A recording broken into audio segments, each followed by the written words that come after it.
Bonjour à tous. La Cour des comptes veut donner un grand coup de balai dans la multitude des petites taxes. Donc, c'est un article de Grégoire Normand du 17 avril plutôt. La Cour des comptes veut donner un grand coup de balai dans la multitude des petites taxes. Donc ça, c'est un article de Grégoire Normand, donc du 17 avril, donc 2025, de la Tribune. Dans le viseur de la Cour des comptes figurent 44 petites taxes à faible rendement portant sur le recours à la main-d'œuvre étrangère, les revenus locatifs ou encore les centres techniques industriels. On se retrouve évidemment dans cette situation où aujourd'hui l'impôt perd en tout cas une forme de légitimité de la part des travailleurs, ou en tout cas de ceux qui payent des impôts. On a une situation fiscale qui est très complexe. On peut le voir par la déclaration, quand on déclare évidemment ses impôts. Donc, il est nécessaire évidemment pour un État d'avoir des impôts qui soient en tout cas compris, plus ou moins justes, ne pas freiner trop l'entrepreneuriat, l'innovation, même si il y a à la fois la France qui va donc proposer un certain nombre de panels d'impôts, mais il y a aussi l'Union européenne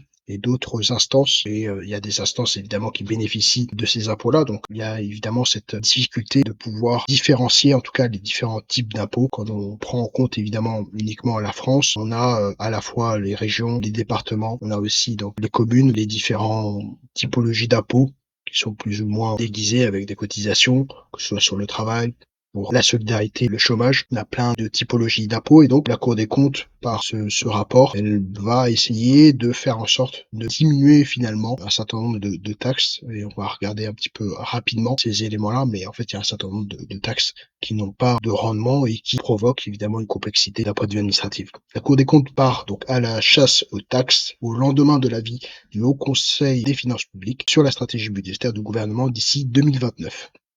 Donc les sages de la rue Cambon ont passé au crible les taxes à faible rendement et le constat donc dans le rapport, je cite, les taxes à faible rendement accroissent la complexité de l'environnement juridique et fiscal et font reposer sur des milliers de collecteurs des opérations au coût donc difficilement chiffrable par leur éparpillement. Elles affaiblissent la lisibilité de la norme fiscale pour les contribuables. Donc à la fois pour les contribuables, ça affaiblit donc la lisibilité, mais aussi finalement pour les opérateurs qui doivent se charger de collecter l'impôt. Dans leur conclusion, les magistrats suggèrent de supprimer 44 taxes jugées fragiles ou complexes. Dans le communicateur figurent en particulier les taxes affectées donc au centre technique, etc. En fait, finalement, on finira là-dessus. On a 243 taxes à faible rendement.